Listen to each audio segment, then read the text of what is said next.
everybody, and welcome. Thank you for joining us on Vegetarianism, the Noble Way of Living. I'm Nimisha Raja from the Toronto Vegetarian Association, and today we're going to do a little bit of uncooking, which means we're not going to use a stove. We are going to make everything raw. The first recipe is a raw corn chowder. It is absolutely delicious and requires no cooking. However, it does require a good, powerful blender. So, we start by soaking a cup of almonds in pure clean water. Now, I've had these almonds soaking for 2 days, so about 48 hours. And that makes them very digestible, and it's easier for your body to absorb the nutrients when the almonds have been soaked, because almonds have a natural enzyme inhibitor, which when you soak them is removed. So I'm just draining out the soak water, and I'm just going to throw it out.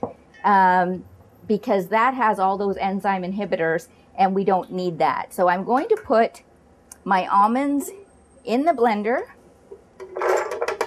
with 2.5 cups of pure clean water, okay? Put the lid on, and I'm going to make a little noise with the blender, but here we go. You want to blend for about a minute or two, but stop in between, because if the blender runs too long, then you heat up the almond milk and that destroys the enzymes. And it's also better for your blender if you stop for about 30 seconds and then go again. Okay, and that should do it. So now, all we're going to do is we're going to milk the nut milk just like you would regular milk, but this time this is not coming from a cow, it's coming from almonds. It's much, much, much better for you than cow's milk because there's no milk proteins. Milk proteins are actually very difficult for the human body to digest, whereas almonds are totally natural and they are much, much better for your health, and the cows appreciate you not drinking their milk and saving it for the baby calf, which is what cow's milk is designed for. It's not designed for humans. Now, we're going to use this almond milk for our corn chowder today, but you can also use this. You can just put this on your cereal. You can sweeten it with dates or organic sugar or agave nectar or even maple syrup if you're using it as a breakfast item. You can also make a delicious shake with it by putting dates and bananas or any other fruit that you like, and it becomes a lovely milkshake. And you can use the leftover pulp in recipes like cookies or baking, or you can use it to make a loaf.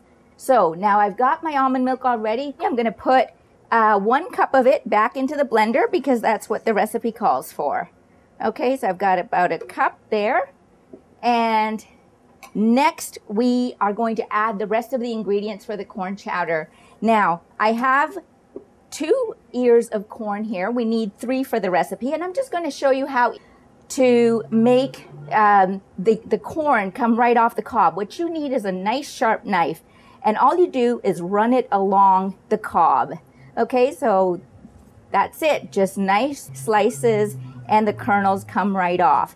Now, what I usually do also is go twice. So once you've done the corn on the cob once, go a second time around to get the second layer so that you don't waste some of this good corn that's sitting on the cob.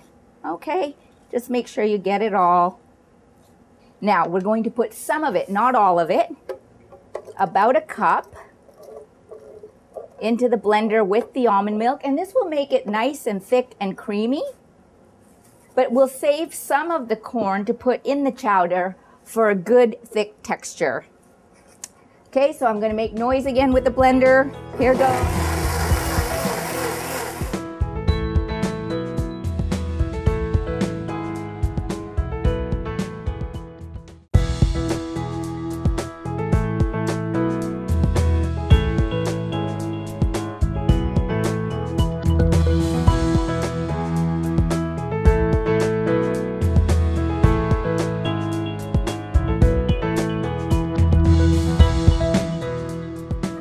it. Now we have a nice, thick, creamy base, which will go into our bowl.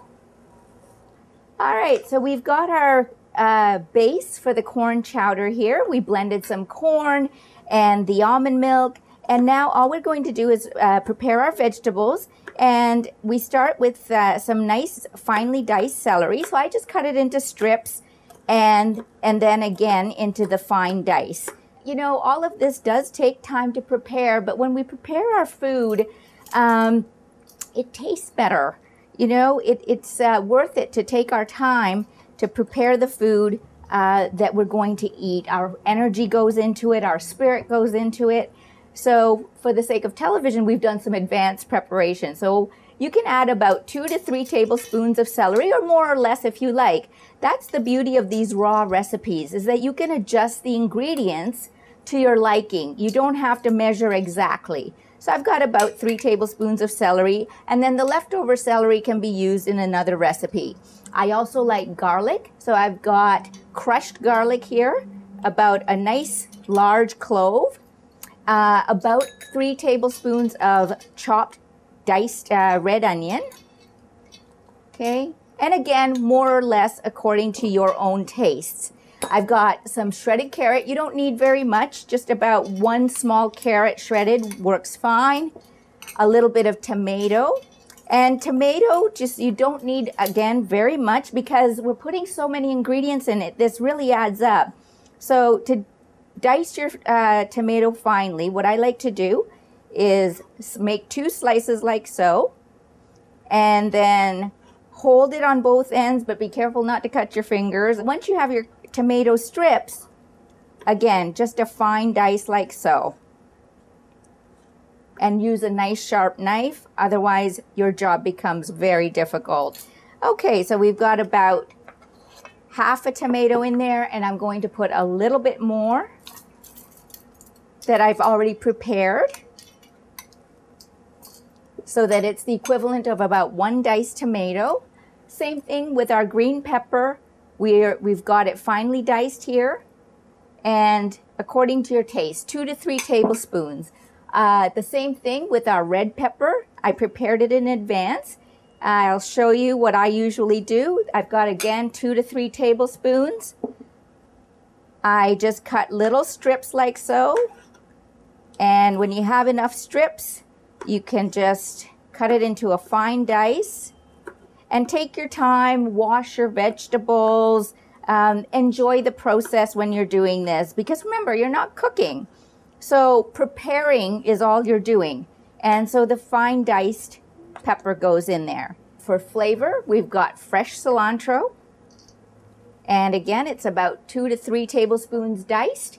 Now, some people don't like cilantro, and if you're one of those people who don't, you can easily substitute fresh parsley. I've also got a juice of half a lime, which also gives it this nice little tang. Only half a teaspoon of salt. I don't like to use too much salt. And a 1/4 teaspoon of chili powder or your favorite Mexican seasoning. You mix all this up, and we still have our corn kernels to add. And I'm going to add those in, and this makes a very thick corn chowder. You can thin it down further by adding more almond milk if you like, but I like it nice and thick. That's what chowder is supposed to be. And that's it. You leave it in the fridge for about half an hour to an hour to let it cool and chill right down, and it's ready to serve. Okay, so here we are with our finished corn chowder, raw, uncooked.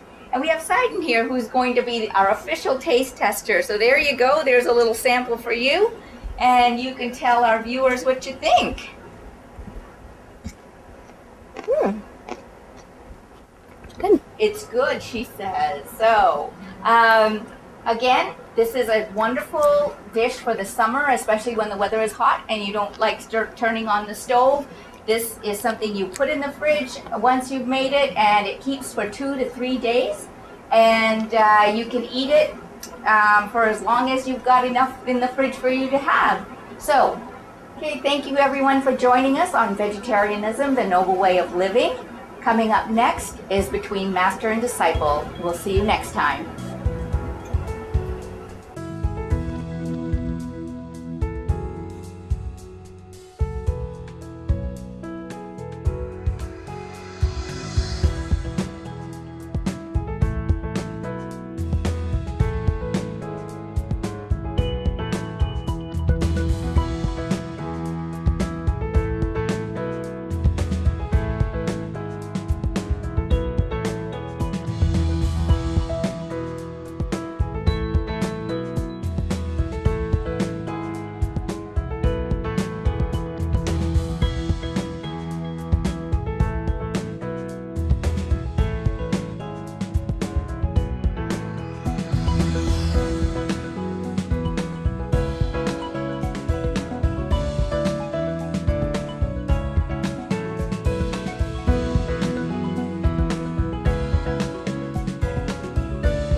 For more details, please visit www.suprememastertv.com/VEG.